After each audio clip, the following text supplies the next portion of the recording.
Good morning friends. आपण आतापर्यंत amalgamation of partnership फर्मचे 3 ते 4 प्रॉब्लेम आपण बघितलेले. आता आपण आज पुढचा प्रॉब्लेम आपण बघणार आहे. तो नेक्स्ट प्रॉब्लेम जो असणार आहे तो हा असणार आहे. पी क्यू आणि आर आणि एस अशा 2 पार्टनरशिप फर्म्स आहेत. त्या 31 डिसेंबर 2020 ला अमालगमेट होत आहेत. आपण आधी प्रॉब्लेम चेक करूया, त्याच्यानंतर आपण याचे आन्सर चेक करू. Following are the balance sheets as on 31st December 2020. P and Q are partners sharing profits and losses equally.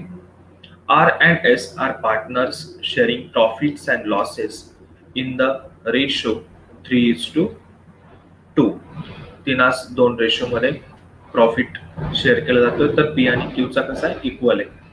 Asset liability side P and Q, R and S. Partners capital P 40,000, Q 40,000, R 48,000, S 32,000. Creditors 40,000, 26,000. Bank loan 6,000, 10,000.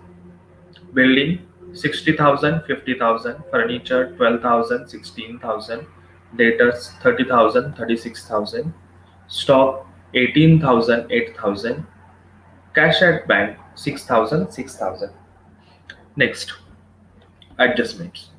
Two firms decided to amalgamate their business as on 1st January 2021 to form a new firm called as PQRS firm.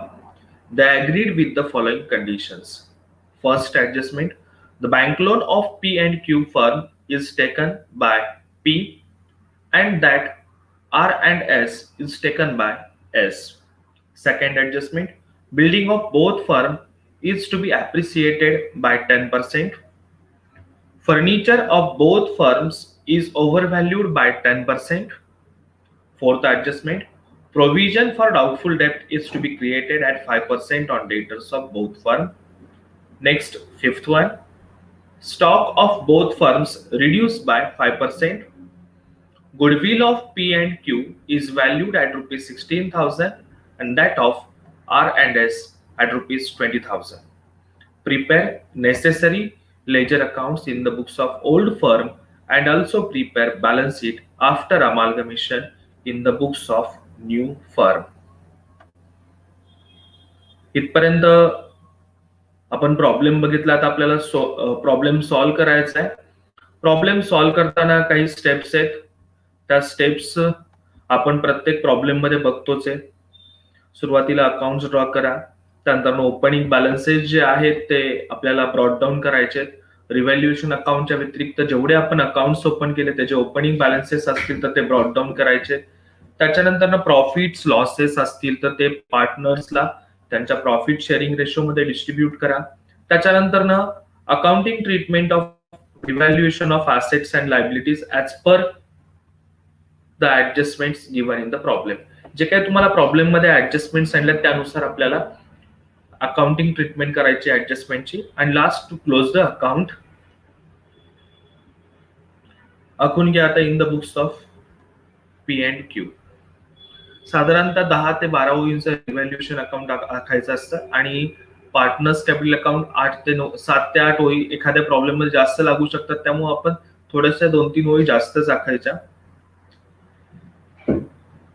Online बघतोय आपण, त्यामुळे आता सगळ्यांनी नंतर जरी pause करून जरी तुम्ही आखायला वेळ घेतला तरी सुद्धा चालेल.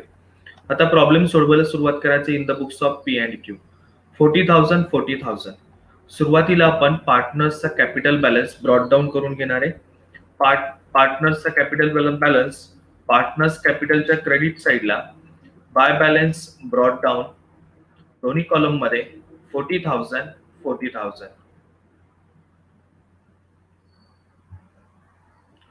40,000 40,000. याच्यानंतर चेक करा आता बॅलन्स शीटला या ठिकाणी काही प्रॉफिट्स लॉसेस आहेत का. प्रॉफिट्स लॉसेस असतील तर ते पार्टनर्सला आपल्याला त्यांच्या प्रॉफिट शेअरिंग रेशो मध्ये वाटायचे. लायबिलिटी साइडला प्रॉफिट अँड लॉस अकाउंट असेल तर म्हणायचं प्रॉफिट. असेट साइडला तोच पॉइंट असेल प्रॉफिट अँड लॉस अकाउंट तर लॉस. कुठला रिझर्व्ह आहे का, तर रिझर्व्ह सुद्धा नाहीये. आता यानंतर ना ऍडजस्टमेंट मध्ये जे सांगितलंय त्यानुसार आपण एक एक ऍडजस्टमेंट सॉल्व्ह करत जाणार आहे. The bank loan of P and Q firm is taken by P and that of R and S is taken by S. आपण आता फक्त पी आणि क्यू चा विचार करूया. लायबिलिटी पार्टनरने टेकन ओव्हर केलेली आहे. ऍसेट पार्टनरने टेकन ओव्हर केली तर एंट्री काय होते आणि लायबिलिटी टेकन ओव्हर केली तर एंट्री काय होती, तर याच्यामध्ये फरक आहे. एखादी ऍसेट जर घेतली असेल पार्टनर्सनी तर तो पॉइंट येतो पार्टनर्स कॅपिटलच्या डेबिट साईडला, आणि एखादी लायबिलिटी टेकन ओव्हर केली असेल तर तो पॉइंट येतो पार्टनर्स कॅपिटल अकाउंटच्या क्रेडिट साईडला बाय बँक लोन अकाउंट. आणि ज्या पार्टनरनी लायबिलिटी घेतलेली आहे त्या कॉलम मध्ये रक्कम लिहून घेणार आपण किती, 6000. चेक करा इथं रक्कम किती होती, बँक लोनची 6000. हे पार्टनर्स कॅपिटलच्या क्रेडिट साईडला bye bank loan account P colon मध्ये 6000, क्यू कॉलम मध्ये डॅश करा. क्यू कॉलम मध्ये डॅश करूया आपण त्या ठिकाणी. नेक्स्ट ह्याचा दुसरा इफेक्ट काय होणार, तर हे या बॅलन्स शीट मधून ही रक्कम निघून जाणार, म्हणजे टेकन ओव्हर केली पार्टनरने त्यामुळे ही लायबिलिटी राहणारच नाहीये आपल्याकडे. नेक्स्ट ऍडजस्टमेंट पुढची, building of both firm is to be appreciated by 10%. दोन्ही फर्मच्या बिल्डिंगचं 10% ने अप्रिसिएशन करायचं. बिल्डिंग बघा पी आणि क्यू ची रक्कम किती आहे, 60,000. 60,000च्या 10% काढा. आता लॉसेस असतील आणि एक्सपेन्स असतील तर ते येतात रिव्हॅल्युएशन अकाउंटच्या डेबिट साईडला, आणि प्रॉफिट्स आणि इन्कम असतील तर ते येतात रिव्हॅल्युएशन अकाउंटच्या क्रेडिट साईडला. कारण रिव्हॅल्युएशन अकाउंट हे नॉमिनल टाइप ऑफ अकाउंट आहे. नॉमिनलच्या रूल्स नुसार त्याचं ऑपरेटिंग होतं. या ठिकाणी लिहून घ्या बाय बिल्डिंग अकाउंट, आणि अमाऊंट किती असणार आहे, 6000. त्यानंतर आपण हे 6000 कसे आले तिथं ब्रॅकेट मध्ये लिहून घ्या 60,000 मल्टिप्लाइड बाय 10%.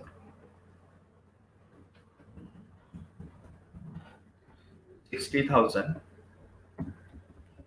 Multiplied by 10%. ही रक्कम किती आली, 6000. हे 10% यात ऍड केली तर लिहून घेऊया आपण बिल्डिंगच्या समोर प्लस 10%, कारण ही दोन्ही फर्मला आपल्याला ऍडजस्टमेंट करायची. नेक्स्ट झाले दोन इफेक्ट. दुसरा इफेक्ट आपण फायनल बॅलन्स शीट तयार करताना विचार करूया. Furniture of both firm is over valued by 10%. Over valuation झालंय, जी व्हॅल्यू त्याच्यापेक्षा जास्त व्हॅल्यू लिहिली गेलेली आहे तर आपल्याला ती व्हॅल्यू कमी करावी लागेल. म्हणजेच काय करायचं, ओव्हर व्हॅल्युएशन म्हणजे डेप्रिसिएशन आपण घेणार आहे. रिव्हॅल्युएशन अकाउंटच्या डेबिट साईडला ऍसेटची किंमत कमी होत असेल तर तो आपला लॉस असतो. टू फर्निचर अकाउंट, आणि चेक करा त्या ठिकाणी एक फर्निचरची रक्कम आपल्याकडे किती आहे, तर फर्निचरची रक्कम किती आहे, 12,000. 12,000च्या 10% काढा, किती येतील, 1,200. इथं ब्रॅकेट मध्ये लिहून घ्या आपल्या माहितीसाठी 12,000 गुणिले 10% रक्कम किती, 1,200. त्याचा दुसरा इफेक्ट फर्निचर मधून आपल्याला या ठिकाणी लिहिणार आहे आपण -10%. -10%. दोन्ही फर्मला करायची त्यामुळं एकच लिहिलं तरी चालेल तिथं. Adjustment number 4th, provision for doubtful debt is to be created at 5% on debtors of both firm. दोन्ही फर्मच्या डेटर्स आपल्याला 5% आरडी क्रिएट करायची. चेक करा डेटर्स किती आहेत, पी आणि क्यू चे 30,000. रिव्हॅल्युएशन अकाउंटच्या डेबिट साईडला लिहून घ्या टू आर डी डी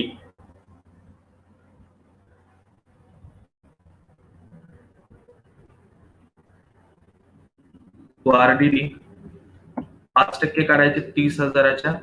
30,000च्या 5% किती येतात बघा त्या ठिकाणी, 1,500. दुसरा इफेक्ट या ठिकाणी बॅलन्स शीटला डेटर्स मधून लिहून घ्या मायनस आरडीडी 5%. लिहून याचा विचार आपण फायनल बॅलन्स शीटच्या वेळेस करूया. Next, stock of both firm is reduced by 5%. आपण ऑनलाईन बघतोय, त्यामुळे कोणाला स्पीड वाटलं तर तुम्ही पॉज करून परत तो पॉइंट बघू शकता, रिपीट बघू शकता. ऑनलाईनचा एक बेनिफिट आहे आपल्यासाठी चांगला. आता स्टॉकचं काय झालं, रिड्यूस बाय 5%. स्टॉक 5% कमी करायचा. चेक करा, स्टॉकची रक्कम किती, 1800 रुपये, 18,000. 18,000च्या 5% काढा आणि ती ऍसेटची रक्कम कमी होऊन आपला लॉस आहे, त्यामुळे तो पॉइंट कुठे येणार आहे, परत रिव्हॅल्युएशन अकाउंटच्या डेबिट साईडला स्टॉक अकाउंट आणि रक्कम किती असणार आहे, तर ती असणार आहे 900 रुपये. इथं ब्रॅकेटमध्ये आपल्या माहितीसाठी लिहून घेतलं तरी चालेल, 18,000 गुणिले 5%. 18,000 गुणिले 5%, म्हणजे हे आपल्या माहितीसाठी आपण लिहितो. इथं लिहून घ्या मायनस, कारण रक्कम कमी करायची आपल्याला 5% रिड्यूस. ओके, हे पॉइंट्स खाली वरती झाले तरी सुद्धा चालतात, एवढं काही हार्ड अँड स्ट्रिक्ट नाही की हा पॉइंट इथंच पाहिजे, हा नंतर चालू शकतात, त्या बाबतीत काही प्रॉब्लेम नाही. नेक्स्ट पुढचा पॉइंट कोणता आहे बघा, goodwill of P&Q is over valued by is valued at ₹16,000. 16,000ला व्हॅल्यूड केलेलं आहे. चेक करा गुडविल बॅलन्स शीटला आहे का, असेट साईडला गुडविल असतं, त्या ठिकाणी आहे का, तर नाहीये. म्हणजे हे गुडविल आपण पहिल्यांदा व्हॅल्यूड करतोय, त्याला काय म्हणायचं, गुडविल क्रिएशन.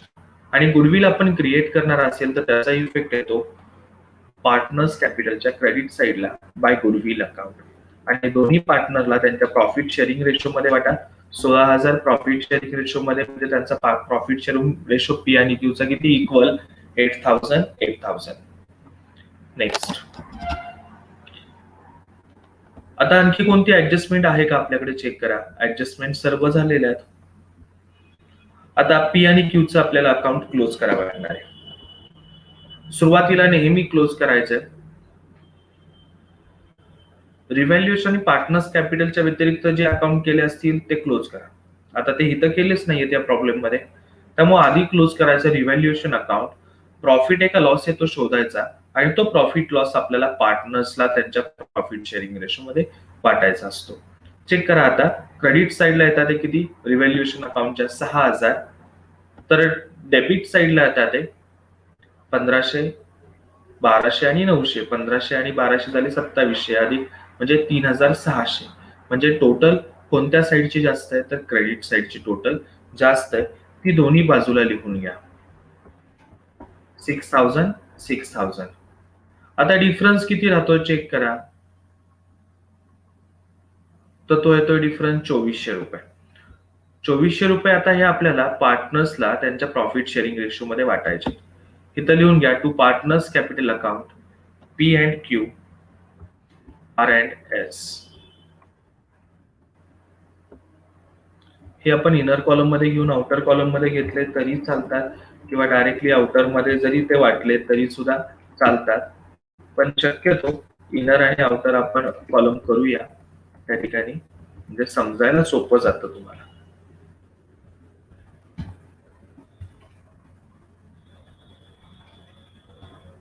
आणि आउटरला किती येतील इथं, त्या दोन्हीची बेरीज किती असेल, 2,400 रुपये आपण त्यांना इक्वली वाटलेले.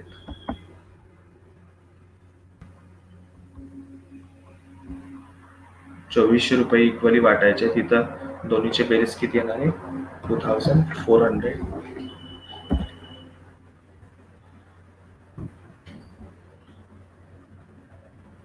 ह्याचा दुसरा इफेक्ट लिहून घेणार आपण पार्टनर्स कॅपिटलच्या क्रेडिट साईडला बाय रिव्हॅल्युएशन अकाउंट. आणि दोन्ही कॉलम मध्ये रक्कम जी आहे ती आपण लिहून घ्यायची किती, 1,200. ह्याला म्हणायचं प्रॉफिट ऑन रिव्हॅल्युएशन. का, तर प्रॉफिट जास्त आहे, क्रेडिट साईड जास्त म्हणजे प्रॉफिट जास्त आहे. क्रेडिट साईडला काय लिहिलेत आपण, प्रॉफिट. डेबिट साईडला काय लिहिलेत आपण, लॉसेस. क्रेडिट साईड जास्त म्हणजे प्रॉफिट जास्त आहे, त्यामुळे हा 2,400 रुपये काय असणार आहे, आपला प्रॉफिट असणार आहे.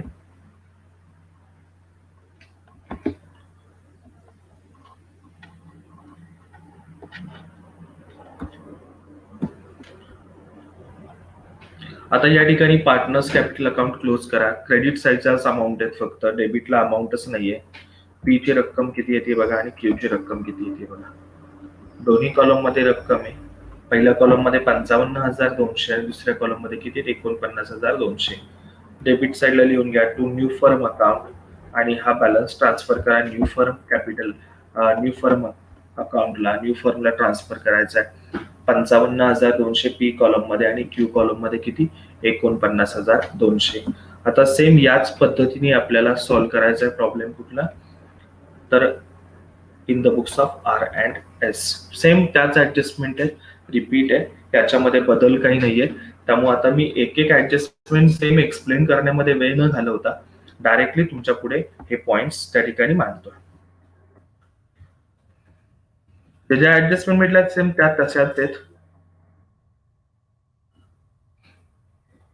बदल काहीच नाही आहे ऍडजस्टमेंट मध्ये. त्यामुळे आता हे एक्सप्लेन करण्यापेक्षा मी डायरेक्टली तुम्हाला आन्सर्स दाखवतो त्याचे, म्हणजे आपल्याला पुढची बॅलन्स शीट व्यवस्थित बघता येईल.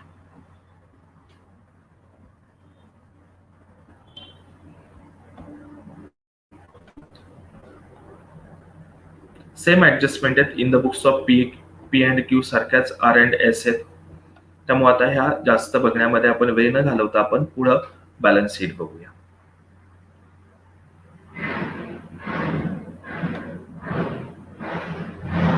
झालं इथपर्यंत सगळ्यांचं?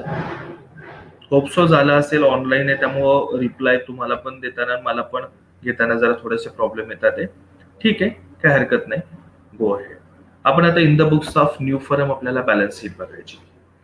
आता वन बाय वन आपण एक एक पॉइंट बघूया. फर्स्ट पॉइंट बिल्डिंग 60,000 50,000 ह्या दोन्हीची बेरीज करायची, त्यामध्ये 10% आपल्याला ऍड करायचे. 50,000 आणि 60,000 आणि 50,000 किती येतील 1,10,000. आपण सेकंड पॉइंट लिहून ठेवला त्यामुळे आपल्याला बॅलन्स शीट समजायला सोपी जाते. आता थोडेसे मी बॅलन्स शीट काय करतो वरती घेतो की जेणेकरून आपल्याला समजायला सोपी जाईल. एकाच ठिकाणी दोन्ही असल्यावरती या बॅलन्स शीटच्या खालीच पोस्टिंग करतो. हा किती आहेत 50,000 आणि 60,000 दोन्हीची बेरीज येणारे 1,10,000. बिल्डिंग त्याच्यामध्ये 10% ऍप्रिसिएशन ऍड करायचंय आणि अशी रक्कम आउटरला किती येणार आहे 1,21,000. हे बिल्डिंग कसे आले 1,10,000 तर पी आणि क्यू चे 60,000 आर आणि एस चे 50,000. 1,10,000 त्याच्या 10% ऍड केले आपण ऍप्रिसिएशन 10% ऍड केले. उत्तर किती येते त्या ठिकाणी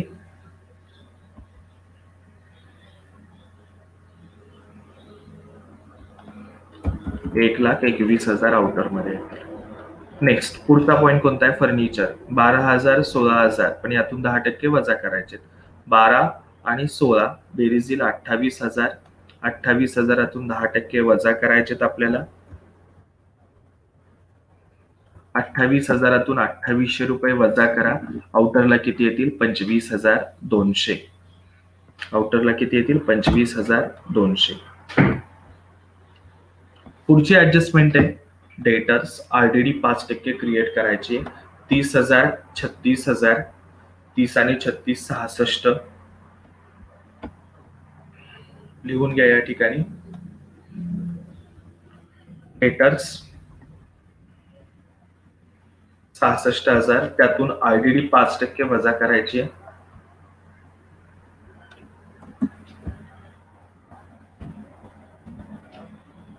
₹3,300 रुपये वजा केले. आउटरला किती येतील 62,700. नेक्स्ट स्टॉक 18,000 आणि 8,000. 18 आणि 8 येतात ते 26,000. त्यातून 5% रिड्यूस करायचे ऍडजस्टमेंट मध्ये सांगितलेले त्या पद्धतीने.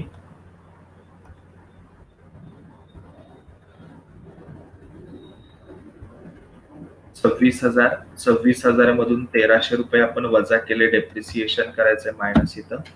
आउटरला येतील 24,700. पुढचा पॉईंट कॅश ॲट बँक दोन्ही मध्ये 6,000 म्हणजे टोटल किती येईल इथं 12,000. याच्यामध्ये आपण कोणाचं पेमेंट केलं असेल तर ते लेस करायचं, कोणाकडून कॅश आली असेल तर ती ऍड करायची असते. 12,000. आता इथं बॅलन्स शीटला जेवढ्या असेट्स दिल्या होत्या तेवढ्या सर्व झाल्यात. याच्या व्यतिरिक्त ऍडजस्टमेंट चेक करा. Adjustment number 6. Goodwill of P and Q is valued at rupees 16,000 and that of R and S 20,000. म्हणजे पी आणि क्यूचं गुडविल किती 16,000 आणि आर आणि एसचं किती 20,000. असं आपल्याकडे गुडविल किती आलेलं आहे 36,000. ते सुद्धा या ठिकाणी लिहून घ्यावं लागेल कारण आपण गुडविल राईट ऑफ केलं नाही. आता पुढच्या प्रॉब्लेम मध्ये आपण गुडविल राईट ऑफचा पॉईंट बघणार आहे. दोन्हीच्या गुडविलची बेरीज आपण इथं घ्यायची किती 36,000. आता आपण बघूया लायबिलिटी साइड. असेट साइड सर्व झाली. सुरुवातीला आता P Q R S capital जे आहे ते आपण ओल्ड बुक्स मध्ये ब्रॉट डाऊन केलं, त्याच्यामध्ये चेंजेस केले, ऍड केलं, लेस केलं. आता जो नवीन बॅलन्स आला असेल तो आपण घेणार, त्यामुळे हा बॅलन्स घेण्याची आवश्यकता नाही. डायरेक्टली पॉईंट कोणता आहे आता क्रेडिटर्स 40,000 26,000. क्रेडिटर्स वरती ऍडजस्टमेंट कोणतीच नव्हती, त्यामुळे क्रेडिटर्सच्या किमती आहे अशा घेणारे आपण. 40 आणि 26 किती येतात ते 66,000. लिहून घ्या पहिला पॉईंट. या ठिकाणी पार्टनर्स कॅपिटलच्या बाबतीमध्ये पार्टनरशिपच्या बॅलन्स शीटला कॅपिटल वरती सुरुवातीला लिहिलं किंवा नंतर लिहिलं तरी चालतं, त्याच्यामध्ये जास्त काही प्रॉब्लेम येत नाही. पण कंपनी फायनल अकाउंट मध्ये फॉर्मॅट आहे त्यानुसारच आपल्याला लिहावं लागतं. नेक्स्ट, आता याच्यानंतर आपण लिहूया पार्टनर्स कॅपिटल. आणि इथं तुम्हाला जे जे त्या ठिकाणी कॅपिटल बॅलन्सेस होते ते आपल्याला इथं घ्यावे लागणार आहेत. पी क्यू आर एस पार्टनर्सचे जे काही कॅपिटल बॅलन्सेस होते ते आपल्याला इथं बघायचे. आता चेक करा, तुम्ही अकाउंट क्लोज केलेलं आहे. पी आणि क्यूचं कॅपिटल बॅलन्स किती आहे in the books of P and Q?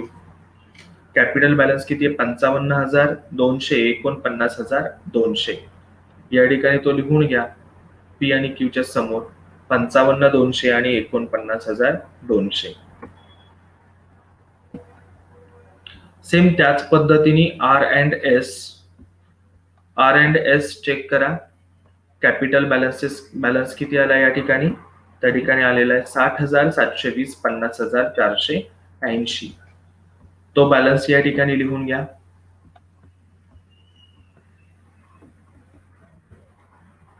आणि फायनली सर्व कॅपिटलची टोटल आपल्याला आउटरला लिहून घ्यायची. आणि आता बॅलन्स शीटची दोन्ही साईडची टोटल करा, प्रॉब्लेम टॅली झाला पाहिजे. दोन्ही साईडची टोटल येते 2,81,600 2,81,600. प्रॉब्लेम सर्वांना समजला असेल असं आपण समजूया. आणि कारण आता ह्या ऑनलाईनच्या जमान्यामध्ये आपण डिस्कशन सेशन्स आपण यानंतर न घेणार आहे. त्या सेशन मध्ये जर तुम्हाला याच्यामध्ये काही डाऊट असतील तर आपण बघूया. सगळ्यांचे हा व्हिडिओ बघितल्याबद्दल मी आभार मानतो. धन्यवाद. थँक्यू.